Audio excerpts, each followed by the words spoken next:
ప్రస్తుతం big boss season 9 ఎంత రసవత్తరంగా జరుగుతుందో ప్రత్యేకంగా చెప్పనవసరం లేదు.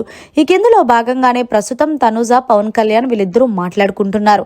తనుజ అంటుంది, పవన్ కళ్యాణ్ నువ్వు ఏదైతే నిన్న సంచాలకుగా వ్యవహరించావో అది కరెక్ట్ కాదని నాకు అనిపించింది. ముఖ్యంగా నువ్వు నీకేదైనా కోపం ఉంటే నా మీద చూపించు, అంతేగాని నువ్వు బిగ్ బాస్ ప్రాపర్టీస్ ని అలా గుద్దడం అది ఎంతవరకు కరెక్టు?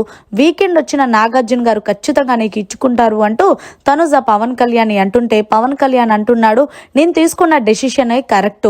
మీరు ఏదైతే ఫేవర్ గా ఉన్నారో అవతల పర్సన్ కి నేను కూడా ఫేవర్ గా డెసిషన్ తీసుకోలేను కదా, సంచాలకుగా వ్యవహరించినప్పుడు సంచాలకుగానే నేను చెయ్యాలి అంటూ పవన్ కళ్యాణ్ కూడా తనుజకి చెప్తున్నాడు. అయితే తనుజ అంటుంది, ఏది ఏమైనా అనుకో పవన్ కళ్యాణ్, నువ్వు ఏదన్నా రూల్స్ ఉంటే అది ముందే పెట్టాలి, కానీ టాస్క్ అయిపోయిన తర్వాత ఏదో టవర్ నిటారుగా ఉండాలి అది ఇదని సొల్లు చెప్పి నువ్వు సంజనా గారికి ఇవ్వడం నాకు అస్సలు నచ్చలేదు. అది నిజంగానే ఇప్పటికే కాదు, వీకెండ్ వచ్చిన నాగార్జున గారు ముందు కూడా నేను అన్ఫైర్ డెసిషన్ అనే చెప్తాను.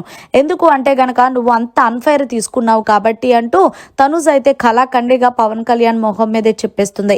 అయితే పవన్ కళ్యాణ్ నిజంగా నేను తప్పు చేశానమో అన్న ఆలోచనలో పడ్డాడనే చెప్పాలి. మరి మీరేమంటారు? నిజంగానే తనుజ అన్నట్టు పవన్ కళ్యాణ్ అన్ఫైర్ డెసిషన్ తీసుకున్నాడా లేదా అనేది కామెంట్ చేయండి. ఇదంతా కూడా లైవ్ లో చోటు చేసుకుంది. మరిన్ని లేటెస్ట్ లైవ్ అప్డేట్స్ కోసం చూస్తూనే ఉండండి మీడియా కార్నర్.